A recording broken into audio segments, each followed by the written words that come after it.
We're going to be starting the hands-on of our Terraform Pro series today. And we're going to be looking at two important flags in Terraform. We're going to be looking at input equals to false. And we're also going to be looking at the no color flag as well. We want to understand what these two flags actually mean, what they do. When you see input equals to false in the configuration, you want to understand what is doing them and if where you see it is actually the correct use case. And when you see no color option as well, you also want to understand the purpose it is serving and why we are using it. All right. And that's exactly what we want to do in today's, video. Let's get into it. Now, this is my terminal right here. And of course, we're going to be demonstrating with a few configurations so that we understand exactly what we want to do.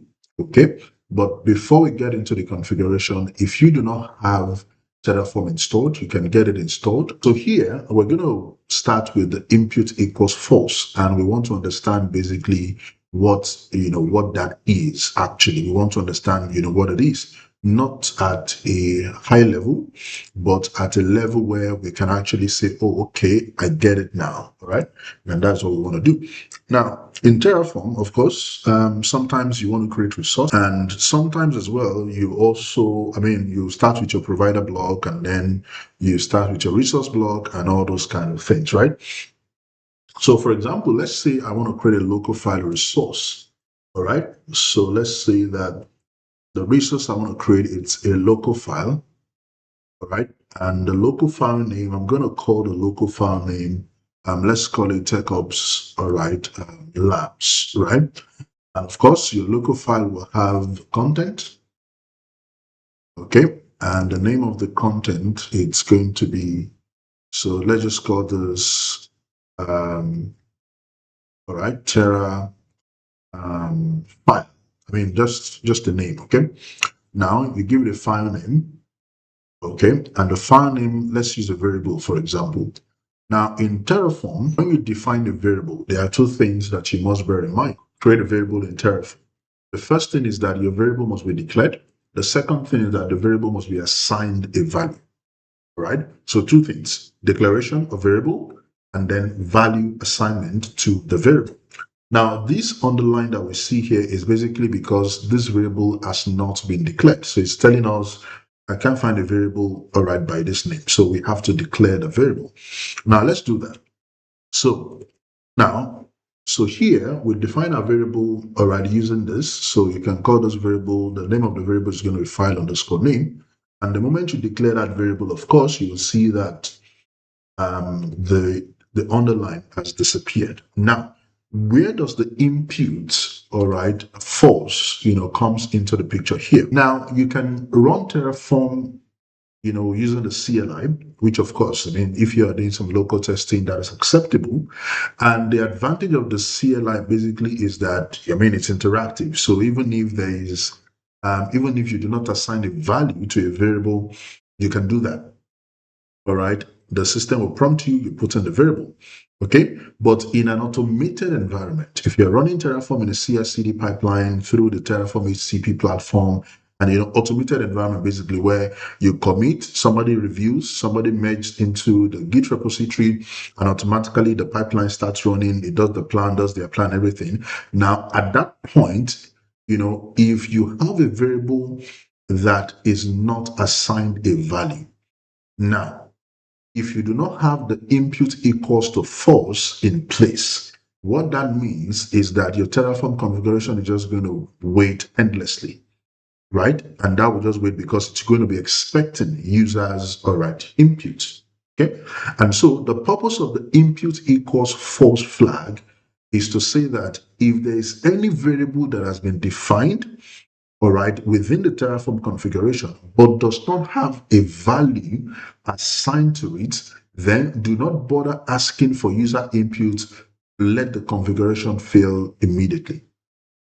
So that's the purpose of input equals false, right? Which means do not accept any input. So if the variable has been declared but does not have any value assigned, let the job fail. all right? And then, of course, the user will also see why the job actually failed or why the pipeline failed. And that's the purpose of impute equals false. Now, let's demonstrate that. Now, if I come here, for example, of course, we have to do Terraform init. That's the first thing that we usually would do. So when you do your Terraform init, of course, Terraform will do the initialization. That's very quick. And once you have that done, you can clear your screen. And here, if I do Terraform, all right, plan, right? Now, if you look at what I have here, it is asking me to enter the value for this variable, right? Now, I only did Terraform plan. I didn't say impute, all right, equals to false, just Terraform plan. And then it's asking me to impute the value, right? So I can impute the value here and supply it, and it will work. But in a CI/CD environment, in an automated environment, I'm not going to have this option, right? I'm not going to have this opportunity to enter the value because it's basically just going to run plan, apply, and that's it, right? So that's the difference now. Now, if I cancel this out and I do this, all right, and I do Terraform plan, all right, and then I do impute equals false, and then I press enter, you can see that automatically the command failed. It didn't even prompt, all right, me to enter any value because I've said that, do not accept any inputs, which basically means if the variable does not have a value, then let it fail. So if you look at this now, it's saying no value for required variable. So when you see, these in an automated environment, in a CI/CD pipeline where you have impute equals false, you have an understanding of why that flag is used, all right, particularly in an automated environment. So basically it's used to prevent, okay, the pipeline from waiting endlessly. So if a variable does not have a value, then this is what you are going to get. And it says the root model input variable file name is not set, all right, and has no default value. So that is the purpose of impute equals to false. I hope you got that now. And there are different areas where this can apply. It's not just variable alone. For example, give this a default value. So here I can set the default and I can say this is hello, all right, .txt, right? I mean, I've assigned a value, a default value to this, right? Now, of course, if I come back here now and I do, all right, Terraform plan, impute equals false. Now let's see what we have. Now you can see that, of course, it worked this time around, right? It didn't give us any error. It didn't show us anything because now the variable has a value, right? And so that is not going to fail. Is that okay now? Because what? The variable has what? The variable has a value, and that is not going to fail. Now, apart from variables, where else, does this option also apply? Now, for example, let's say you are defining your Terraform block. Let's say you want to use S3 backend as your, S3 as your backend and all those things. Now, there are requirements, okay? There are certain options, okay, that you're supposed to supply. So let's do Terraform. And of course, you open up your Colibris and then you specify your backend. And the backend is going to be S3. And for the S3 backend, number one, of course, you must specify the name of the bucket. All right. And here you can say, let's just say TechOps, all right, labs bucket. Okay. Now you specify your region as well, which is going to be EU West 2. Now, if we leave this as is, now there are still other options that we're supposed to supply. But I mean, we're not supplying those options, right? Because, for example, you're supposed to supply the key and some other, all right, options as well. So now, if I come here, all right, and I do a Terraform plan again, okay, let's bring up the impute force. Now, here, it tells us that, of course, we're supposed to do Terraform init again. Let's do Terraform init, all right? So now, look at what it says. Initializing backend, it says what? Key. The path to the state file inside the bucket enter a value. Now here, we didn't specify the key, but now it is asking us. So now if I cancel this and I run the same command and I say input, all right, equals to false. Because the input equals to false is not only at the plan or apply level that you can use it, you can also use it at the init level. All right. So if I press enter, it's basically going to fail. It's going to tell me the attribute key is required by the backend. Refer to the backend documentation for additional information for which attributes are required. Right? So you can see here what the input equals false is doing. Right? So that is one thing that I thought to share with us on input equals to false. And I believe now you understand exactly what input equals false is about. Now let's go to another Terraform flag, which is no color that I mentioned earlier as well. So I'm going to clear this and I'm going to remove this block for now. When you do a Terraform, all right, plan, okay, let's put our input equals false.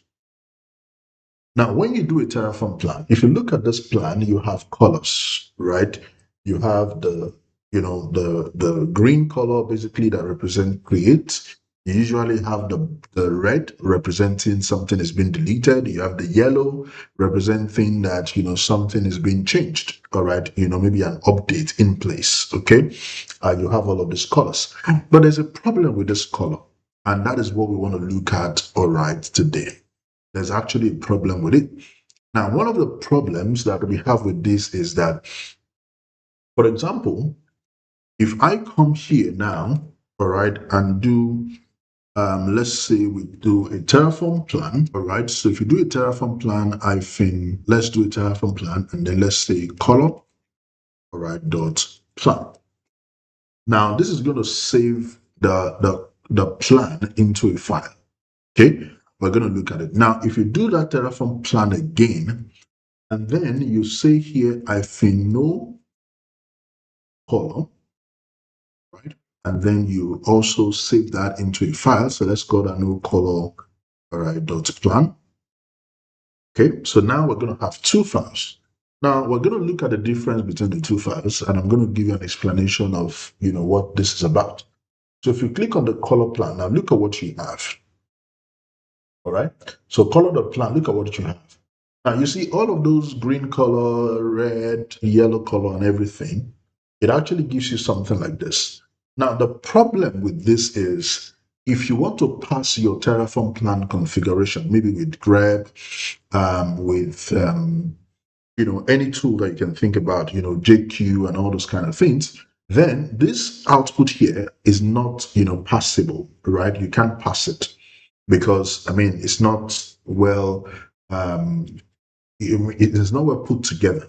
Okay, and that's the problem. For example, if this plan file is supposed to be an input file, for another program, maybe you want to feed this plan file into a Python program, for example, then this is not going to work.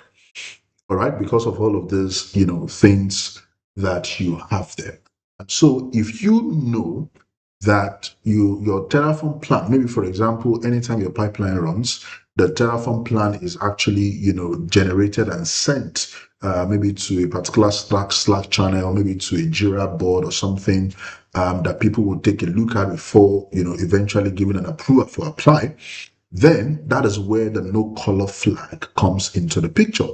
Because if you look at the one with no color, now look at that rendered correctly.